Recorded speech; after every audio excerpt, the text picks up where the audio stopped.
If you were to have asked British Columbians what their favorite symbol of this area was 100 years ago, few would have said orcas. They were seen as an animal that was quite terrifying and something to be feared. In fact, even their name they were given, killer whale. To many, orcas were fearful beasts, criminals, and there was even discussion of using machine guns to kill them.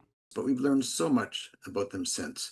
And I guess they were tarnished with a bad reputation to begin. Today, they are beloved, turned into mascots, every birth a cause for celebration, every death a cause for mourning. But why?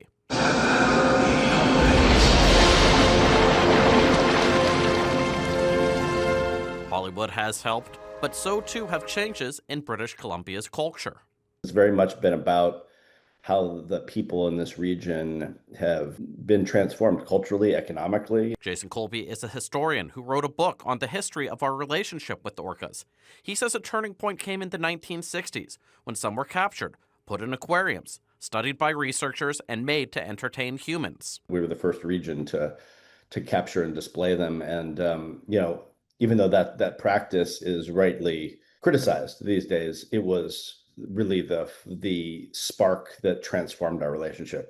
As we got to know them, we learned about their deep family ties and playful personalities. And as BC's environmental movement grew, they became intertwined with the idea of preserving what has been here long before we were.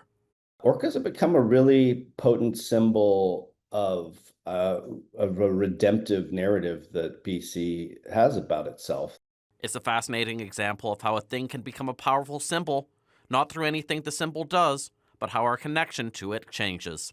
We celebrate orcas for what they are and sort of how exciting it is to see them from the ferry or from the boat. But I think they're also quite symbolic of how we've changed in BC and that most of us regard as pretty positive. And so I think that's one of the compelling reasons why we might consider it the symbol of BC.